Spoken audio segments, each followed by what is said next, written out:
Happy holidays from KVTA, and our story today is The Night Henry Ford Met Santa by Carol Hagan and illustrated by Matt Faulkner.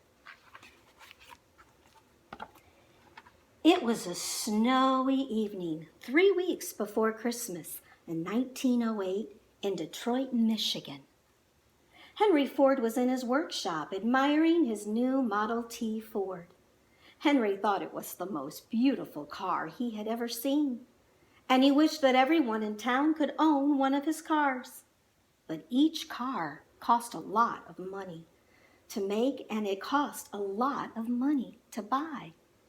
That meant only rich people owned the Model T. Back at the house, Henry's wife, Clara, was in the kitchen making supper. The smell of chicken and dumplings filled the air. Edsel Ford, who was 8 years old, sat at a table, writing a letter. "Dear Santa," he wrote, "I have been a very good boy. This year I would like a train set and some roller skates. I can't think of anything else. Thank you, Edsel Ford."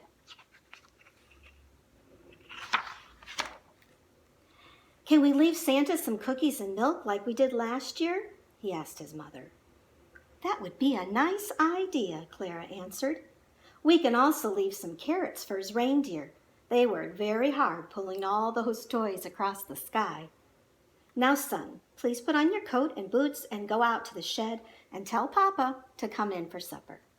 Well, Edsel bundled up and headed for his father's workshop in the shed behind their house. Outside, he could hear the snow crunch under his feet. He could see his breath form puffs of smoke.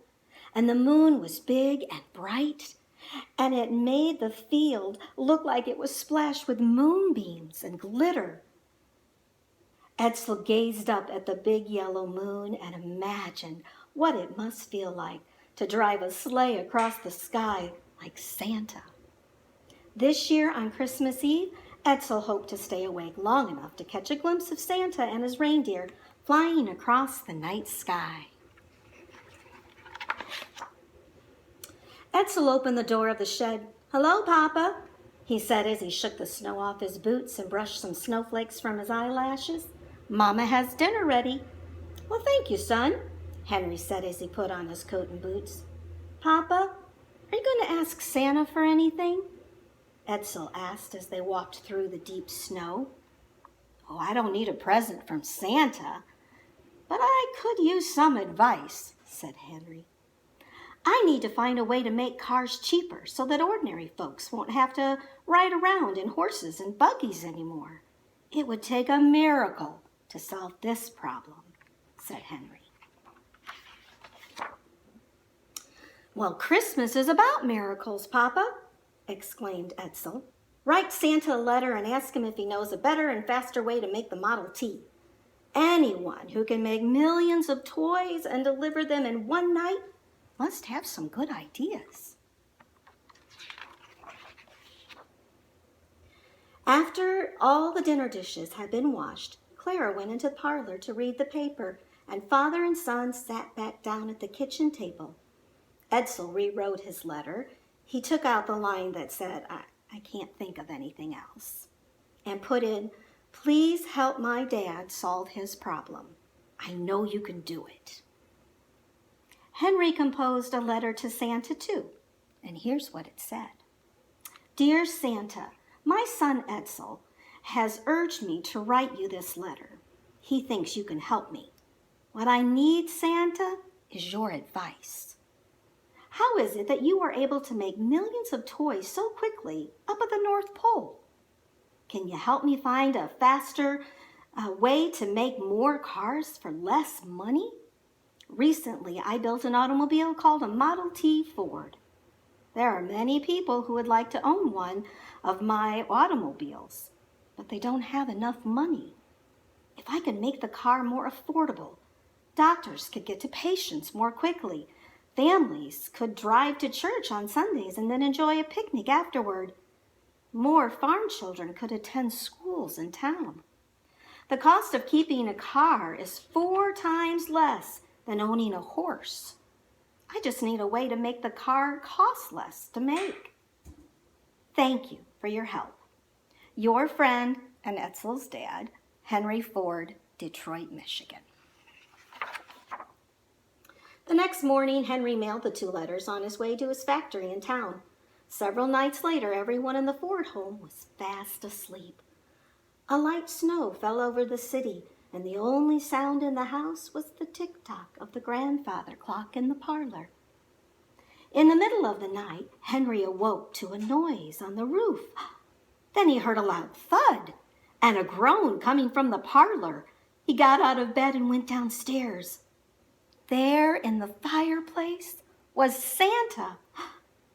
"Hello," said Santa. "What are you doing here?" cried Henry. "It's not Christmas." "Aren't you Henry Ford?" asked Santa. "Well, yes, I am. Didn't you write me a letter saying you needed some help?" "Yes, I did write you a letter." "So I've come to help you with your problem," said Santa. "Come with me," he said, with a twinkle in his eye. Santa took Henry up the chimney to his sleigh on the roof. Henry was surprised at how easy it was to get up the chimney, and after a smooth ride, they arrived at the North Pole. Henry met Mrs. Claus, who was in charge of feeding the elves. Every day, Mrs. Claus and her helpers made delicious sandwiches and pies and hot cider for the elves to feast on. There were hundreds of elves working in Santa's workshop. Santa greeted every elf and knew each one's name. The workshop was very clean, bright, and even bigger than Henry's factory. The elves were busy making sure all the children got the toys on their Christmas lists. It says only 12 days left. Down the hall was a very big round room. "This is the rotunda," Santa said. Seated at a long table were dozens of elves making toy trains. Henry noticed something different about the way they were working. Each elf had only one job to do. One elf cut the wood, and then the elf next to him pounded the nails as he put on the sides of each car. The next elf painted the train car, and the next elf put on the wheels, and so on until the last elf put the finished train car into a beautiful Christmas box with the child's name attached. Henry noticed it took no time at all to make the train cars. This gave him an idea. Santa's elf of the week, Jelly Belly von Coca. "That's it. I'll make cars the same way the elves are making these trains. I'll set up my factory with everyone in a line just like this one. Each worker will do only one task and pass the car along to the next worker. That worker will do one task until it reaches the end and the car is completely assembled. I'll be able to make hundreds of automobiles in half the time, and more people will afford to buy my cars because they'll cost less to make." As they left the rotunda, Henry saw many boxes, each one containing a train set for a different child.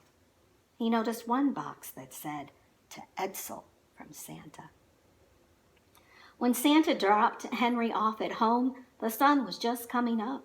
The family was still sleeping, and Henry decided he would wait until Christmas Day to tell them about his visit to the North Pole. Christmas morning finally arrived. Edsel woke up and leaped out of bed. The freshly fallen snow looked like a white velvet blanket. "It's Christmas!" he cried. He made such a commotion running down the stairs that his parents woke up too. As Edsel ran past the kitchen, he saw that the cookies and carrots were gone, and the glass of milk was empty. Edsel howled with delight as he headed for the parlor. There, under the tree, were his new roller skates and a brand new train set.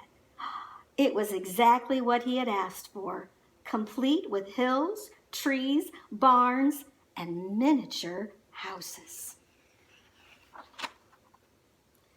Edsel noticed another box near the train. The card on the gift read, "To Henry from Santa." "Look, Papa," cried Edsel. "Santa brought you a present too." Henry unwrapped the gift and smiled. There in the box was a miniature Model T Ford. And again, you have heard the story of the night Henry Ford met Santa by Carol Hagen and illustrated by Matt Faulkner. And again, happy holidays from KVTA to your home.